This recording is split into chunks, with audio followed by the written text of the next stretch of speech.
자, 다음은 철기 시대와 초기 국가에 대해서 한번 이야기를 해봅시다. 우리나라의 철기 시대는 기원전 400년경부터 시작했는데, 중국의 철기 시대는 대략 600년경, 기원전 600년경이라고 하지만, 사실 중국도 본격적으로 철기 시대에 돌입한 거는 기원전 400년경입니다. 그러니까 우리나 중국이나 그렇게 큰 차이는 없습니다. 자, 철제, 무기, 농기구, 각종 공군이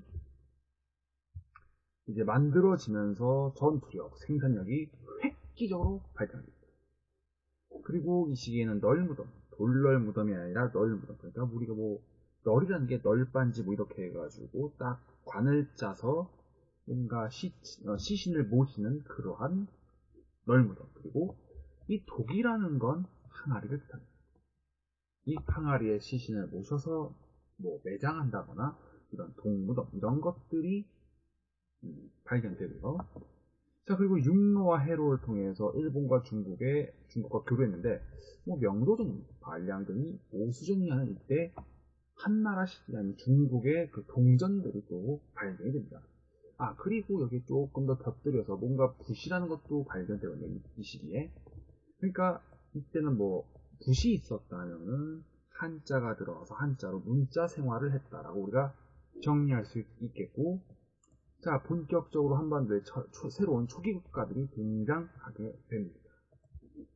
다시 살펴봅시다. 자, 사실 이 초기 국가부터는 서서히 역사 공부하기 싫어집니다. 왜냐하면 외울 것도 많고 내용도 복잡하고 맨날 헷갈리고 그러다 보니까 굉장히 어려워졌는데, 우선은 자, 이 지도를 우리는 살펴볼 필요가 있어요. 왜냐하면 지금 대다수의 교과서나 교재들이 여기 부여부터 시작해서 위에서 아래로 쭉 이렇게 내용을 전개합니다. 그렇기 때문에 이 지도만 딱 보고 우리가 내용을 정리할 필요가 있습니다. 그리고 이런 지역, 송화강이 어디며, 그리고 이러한 그 지명들 자체를 우리가 잘 정리를 해둬야 헷갈리지 않습니다. 자, 부여부터 봅시다. 부여. 이 부여라는 나라는 이게 기록에 등장하는데 저기 진시황 때도 등장합니다. 진시황 때도 이제 부여의 어떤 그 상인들이 그 활약했던 것들이 그 사마천 사기열전 이런데 그 기록이 있습니다. 그런 게 있고, 어떻게 보면은 이 부여라는 나라가 그렇다면은 고조선과 공존했다고도 볼 수 있고요. 자, 어찌되었든 이 부여라는 나라는 송화강 유역 평야지대에 있습니다. 그러면 여기서는 농경과 목축이 함께 이루어지는데, 여기서는 밭농사가 주로 이루어지게 됩니다. 그리고 5개의 부족이 연맹하는데, 마가, 요거는 이 마는 말을 뜻하고, 우가, 여기에서 우는 소를 뜻하고요. 저가, 여기서는 이 저가 돼지를 뜻하고, 구가, 이것이 개를 뜻하는데, 모두 다 농경, 목축에 관련된 가축들이라 볼 수 있고, 그래서 마가, 우가, 저가, 구가를 모두 불러서 사출도라 부르고, 여기에서 플러스 왕족 혹은 왕가가 딱 붙으면 오부족의 연맹이 이렇게 결성이 됩니다. 그러면 이 시기에 왕권이 그렇게 강한 것 같지는 않았고, 순장풍습, 상나라를 공부했을 때 순장풍습이 있었다고 했죠. 이 순장이라는 거는 특히 이 압록강 넘어 두만강 넘어 이 지역에서 꽤 오랫동안 청나라 때까지 계속되고, 이 심지어는 고구려에서도 순장풍습이 있었습니다. 그리고 부여 사람들은 흰옷을 즐겨 입었고, 소발굽으로 점을 쳐서 전쟁이란가 이런 국가의 중대사를 결정했습니다. 그리고 일책 12법, 물건을 훔치거나 그러면 12배로 보상한다, 배상한다라는 이러한 내용이 있었고, 그리고 특히 시험에 자주 나오는 내용으로 명고라는 제천 행사가 있습니다. 제천 행사. 삼국사기는 동부여, 북부여, 가서관부여 이렇게 복잡하게 나오지만, 일단 그 삼국사기를 통해서 자세히 한번 살펴보기로 하고, 사실 이 부여란 나라는 굉장히 중요합니다. 왜냐하면 이 부여에서 고구려 시조 주몽이 이 졸본 지역으로 내려와서 이곳의 토착 세력인 소선호와 이 소선호 대표는 토착 세력과 연합해서 이 고구려를 세웠기 때문에, 어떻게 보면 이 부여라는 나라는 또 고구려라는 나라의 어떻게 보면 이야기의 또 그 출발점이 되고, 또 이 고구려는 어떻게 되나요? 자, 이 소선호가 이 부여에서 주몽의 아들 유리가 찾아오니까 소선호가 자기의 아들 비류 온조를 데리고 이 한강 쪽으로 가서 뭘 세우죠? 네, 백제를 세웁니다. 그렇기 때문에 이 부여의 어떠한 이야기는 고구려의 건국과 백제 건국까지 쫙 연결되는 연결고리입니다. 이것도 우리가 삼국사기를 통해 한번 그 내용을 살펴보도록 하고요. 다음은 고구려로 넘어가겠습니다. 고구려. 자, 여기 보면은 졸본, 국내성 이렇게 있는데, 추정되는 곳이 초기 수도를 오녀산성이라 추측합니다. 이 오녀산성은 굉장히 유서가 깊은 게, 나중에 살펴볼 고려 시기 공랑의 노동정벌이 있습니다. 이때 이 오녀산성 전투에서 크게 활약한 인물이 이성계입니다. 여러분들이 뭔가 잘 감이 안 오겠지만, 이성계가 한창 전쟁터에서 활약하던 시절, 이성계는 사람이 아니라 정말 인간 흉기예요, 흉기. 활은 워낙 유명하니까 말할 것도 없고, 말도 잘 타고, 칼도 잘 쓰고, 하여튼. 그리고 개인의 무력만 뛰어난 게 아니라, 작전을 딱 짜고, 이거를 실행하고, 그리고 언제 후퇴하고 공격하는 이런 타이밍을 정말 기가 막히게 잡는, 진짜 우리나라 역사에서 정말 뛰어난 탑 랭크의 무장에서 5손가락에 들 겁니다. 그 오녀산성이 바로 고구려의 초기 수도 졸본으로 이렇게 추정이 되고요.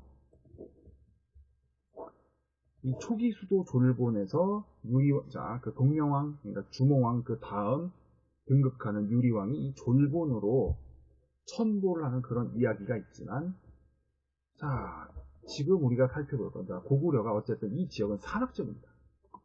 산악지역이기 때문에 당연히 뭔가 농업 생산, 이런 것들이 부족할 수밖에 없고, 그래서 활발하게 정복전쟁을 실시합니다. 그리고 고구려인들은 무예를 승상하고 굉장히 기상과 기백, 이런 것들이 굉장히 넘치던 사람들이었고, 수렵대회, 그리고 씨름, 이런 것들을 통해서 뭔가 몸과 마음을 단련했었죠.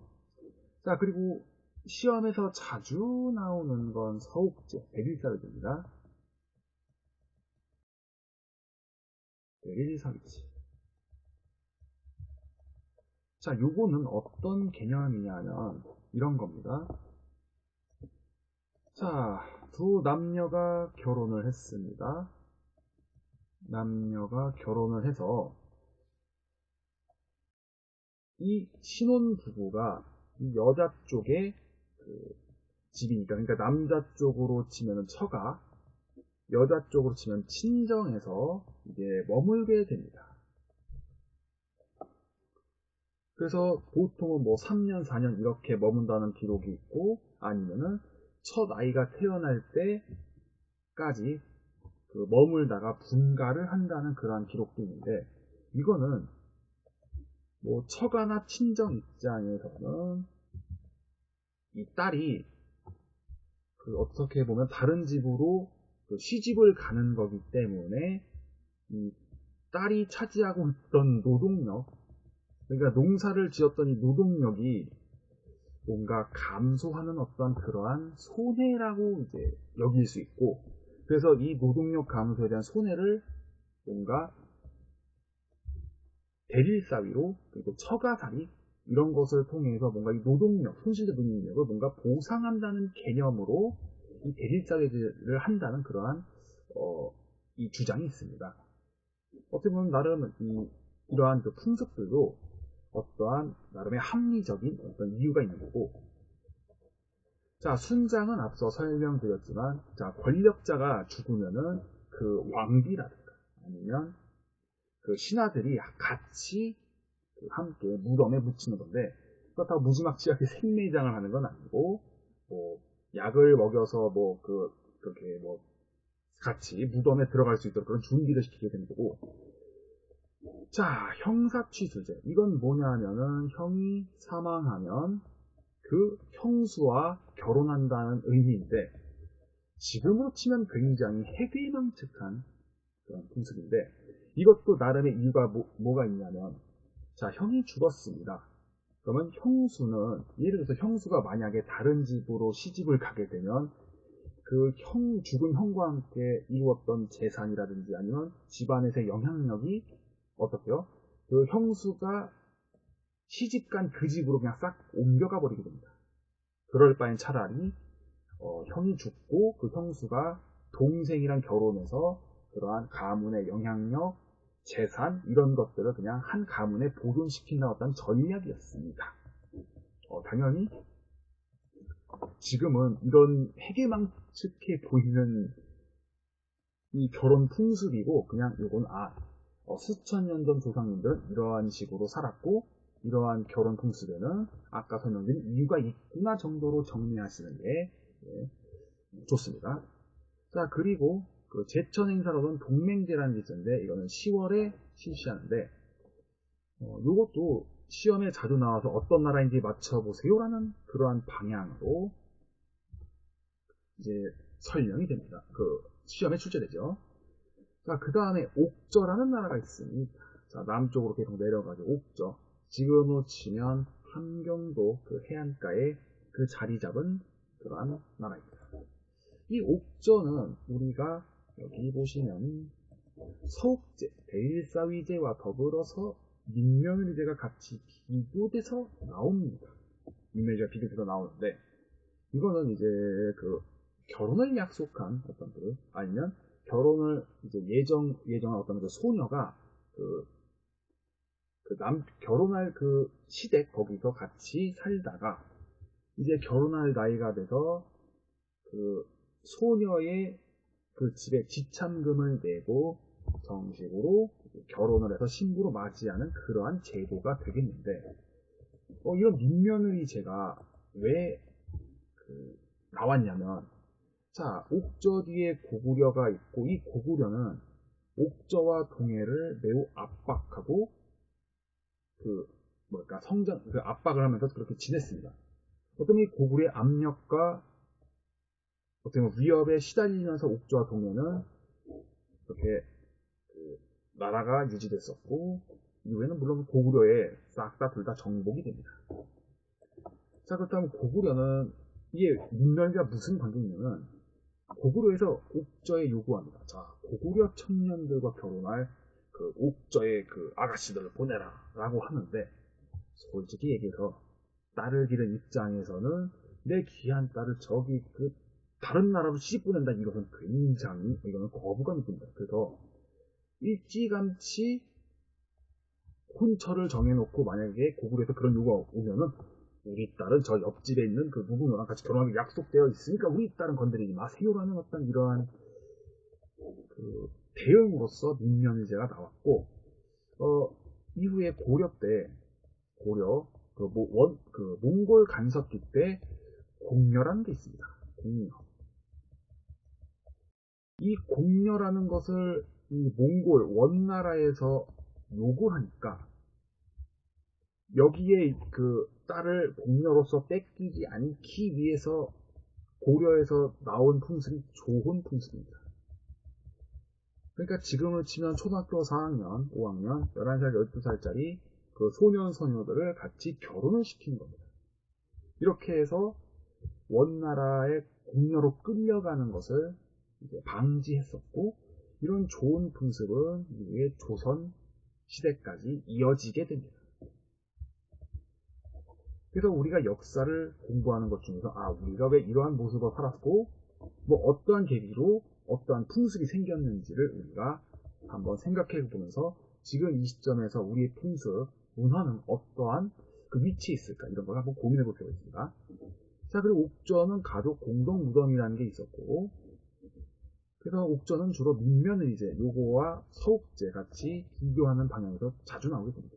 그리고 동해, 이 밑에 보면 동해라는 그 강원도 쪽에 그 나라가 있었고, 따로 이 지역은 왕칭은 없고 뭐 음군, 삼로 이렇게 불린 사람들이 통치를 했고, 자, 책화라는 거는 어떠한 구역을 침범하면은 그것을 그 배상하는 어떠한 그런 풍습입니다. 그리고 조계혼, 조계혼은 별거 없고 이제 그러니까 이때도 종례혼이라고 해가지고 뭐 별건 없고 사촌끼리 결혼하고 뭐 그 남매끼리 결혼하고 뭐 요런 풍습이 종례혼이고, 조계혼은 이제 그 사촌과 남매 이런 식으로 결혼하는 게 아니라 다른 집안, 다른 가문 이렇게 결혼하는 어떤 풍습을 이해하시면 되고, 제천 행사로는 무천이라는 풍습이 있었고, 그리고 이때 그 동해의 특산품은 단궁, 과하마, 반어피부 이런 것들이 있었는데, 이 단궁이나 이 과하마는 우리가